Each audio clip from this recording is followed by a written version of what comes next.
मंचरे मंचासीन हो गले शास्त्र कहे जार उपभाग्य दिशे ता पुत्र साधु संगे मिसे साधु जे मलय पवन काष्ट को करती चंदन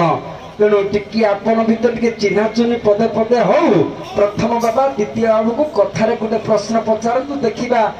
से उत्तर दियंतु। आज्ञा सेही भागवत कथा आपनकर द्वितीय चरण मु पढुची आपण कहिले जहा को पूर्व भाग्य दिसे ता पुत्र साधु संगे मिसे पुणी द्वितीय चरण भागवत लिखिला जहार पूर्व भाग्य थाए ता पुत्र वेश्या घरे जाए ए पद को देखनु द्वितीय पद को देखनु से जगन्नाथ दास लिखछन तेणु मोर कहया कथा जे भगवान कहते सकल घटे नारायण अनादि परम कारण यदि प्रत्येक जीवात्मा घटरे नारायण बसती वास्तव कले ताले मनुष्यटा डकायत करुच्ची कहीं चोर करुच्ची कहीं बेश्याकर जाऊँगी कहीं सकल घट नारायण ना नारायण तो ये कर्तव्य नुहे तेणु भागवत जगन्नाथ सेकंड द्वितीय पद कहूँ जार पूर्व भाग्य थाए ता पुत्र बेश्या कर जाए जार पूर्व भाग्य दिशे ता पुत्र साधु संगे मिसे ताले पुणी पाठ कहला पिता माता संयुक्त काले विहिजा लिखी कपाले ताले पिता माता तो संयुक्त काल विहि लिखिदेला ताले जगन्नाथ दास कहीं लिखिले ठीक पुणी केते केते गुण रे केते केते रति रे पुत्र संतान हवा हेतु ये वैकुंठ रे बसुची ये वेश्या कर जाउची भाई ना कि विनाश कर आज्ञा देखंतु विनाश कले हमर जते बळे हिरण्यकशिपु तपस्या करे पई गले से समय भक्त प्रहलाद राजा गर्भरे थाए तेणुक जिते हिरण्यकशिपु फेरिला आउटर स्त्री पाखे कयत शुले रागरे बसारे गोटे सुख और गोटे शाढ़ी पाई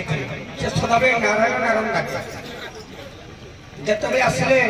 हिरण्यकशिपु नारायण नारायण डाकुचु रागरे भारी क्रोध आगे देश पक्षीटा को मारिदेला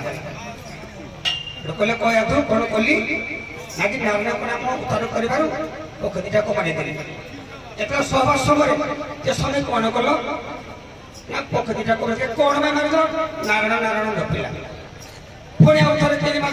पिता माता संस्कृत काले जदि जो जहाँ भावना कर मातार सरहद पितार एक ब्रह्म सहवास जहाँ भावना कर पुत्रटा से गठित होता है एमन भाव थाई जहाँ काले प्राप्त हुए ताहा प्रश्न दियो आज मोर भागवत प्रश्न देखले नारायण नमस्कृतम नरश्चैव नरोत्तमं देवी सरस्वती व्यासं तत्त्वजयं मुदिरयते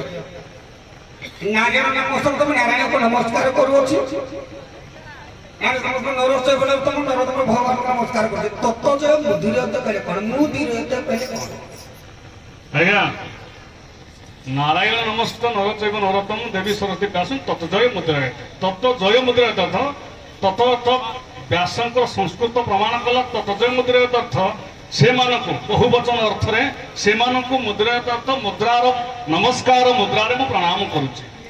हौ सुंदर कथा सुंदर आलोचना समालोचना परे आम सभा तरफ उभय साधु महाशय को गोटे सामाजिक भक्ति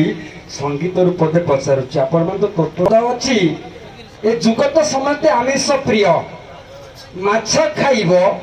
मांस खाइब आमिष खाइब नहीं ता तो धारी अच्छी खीरी खाइब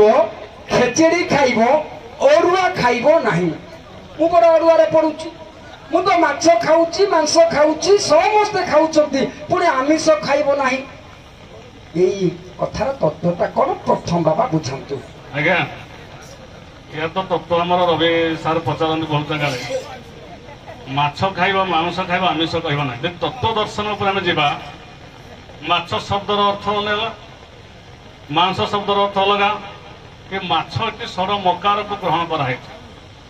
मांस स्वर मत्सर्य को ग्रहण कराई ये मानक तुम खाइब अर्थात ये तुम दूर कर आमिष खाइब ना तो माया पड़ो ना बोली प्रमाण अच्छी गोटे आम सिद्धांत अनुसार जहाँ जानी कहल मु तो ग्रांटेड को बाध्य होउची ये गोटे अर्थ ये पद को तो अर्थ कले अनेक अर्थ आसीबो आपनकर सही प्रश्न नुहे खीरी खाइबो खेचेड़ी खाइबो अरुआ खाइबो नाही अरुआ तो तयारी खीरी खेचेड़ी सब अरुआ रे तयारी कोनी अरुआ खाइबो नाही कवि कहिले कोन पई आज्ञा प्रथमे जब खीरी का को कहला आज्ञा আগ ফুটুড়াক পদকাতরে গোটে পদরাই পারে মাছ খাইবে মাংস খাইবে আমিষ খাইবে নাই আমিষ হচ্ছে স্ত্রী সহবাস মানে স্ত্রী সহবাস হলে তেমনি সেটা হচ্ছে মানে পঞ্চম আকারে যাଉଛି ସ୍ତ୍ରୀ ସହବାସ ସଙ୍ଗମ କଲେ ଆମିଷରେ ଗଣତା କ୍ଷୀରି ଖାଇବି ଖେଚୁଡ଼ି ଖାଇବି ଅରୁଆ ଖାଇବି ଖେଚୁଡ଼ି ଖାଇବି କ୍ଷୀରି ଖାଇବି ଖେଚେଡି ଖାଇବି ଅରୁଆ ଖାଇବି ନାହିଁ ଆଜ୍ଞା ଅରୁଆ ହେଉଛି ଗୋଟେ ବାଳ ଯୋଉ ଚୁଟି ଯୋଉ ପଡ଼ିଆ ଖାଦ୍ୟରେ ଯଦି ଅରୁଆ ଚୁଟି ଯେକୌଣସି ଖାଦ୍ୟରେ ପଡ଼େ ତେଣୁ ତାକୁ ଆମେ ବର୍ଜନ କରିବା ନିହାତି ଦରକାର ତେଣୁକରି ଅରୁଆ ପଡ଼ିଆ ଭିତରେ କେଶ ସବୁ ଛିଣାଇକି ଅରୁଆ ମାନେ ଅରୁଆ କଲେ କେଶ ବାଳ କେଶ ପଡ଼ିଆକି ଅରୁଆ ହିସାବରେ ତେଣୁକରି ଯେଉଁ ଖାଦ୍ୟ ପଦାର୍ଥରେ କେଶ ନାମକ କେଶ ପାଇଁ ଅରୁଆ ନାମକ ଚୁଟି ପଡ଼େ ସେ ଖାଦ୍ୟ ପାଇଁ ବର୍ଜନ କରିବା ନିହାତି ଆବଶ୍ୟକ ହଁ ଏ ତ ସାମାଜିକ ଅର୍ଥରେ କହିଲେ କିନ୍ତୁ ଦାର୍ଶନିକ ଅର୍ଥରେ ଦର୍ଶନ ତତ୍ତ୍ୱ ଯାହା କହେ ମାଛ ଖାଇବ ମାଂସ ଖାଇବ ଆମିଷ ଖାଇବ ନାହିଁ ସାମାଜିକ ମତରେ ଆମେ ମାଛ ଖାଉଛେ ମାଂସ ଖାଉ ସବୁ ହେଉଛି ଆମିଷ କିନ୍ତୁ ଏଠି ଯେଉଁ ଆମିଷ ଅର୍ଥ ଲେଖାଯାଇଛି ଆ ଯୁକ୍ତକ ଆମିଷ ନିଜ ସ୍ତ୍ରୀ ସହିତ ନ ମିଶିଲେ ସଂସାର ବଢ଼ିବନି ଆନ ନାରୀ ସହିତ ନ ମିଶିବା ପାଇଁ କବି କହିଛନ୍ତି ଏ ଗୋଟିଏ ଅର୍ଥ କ୍ଷୀରି ଖେଚେଡ଼ି ହେଲା କ'ଣ ଅରୁଆରେ ତିଆରି ଅରୁଆ ଖାଇବ ନାହିଁ କ'ଣ ନା ଓକାରସ୍ୟ ଜଗନ୍ନାଥ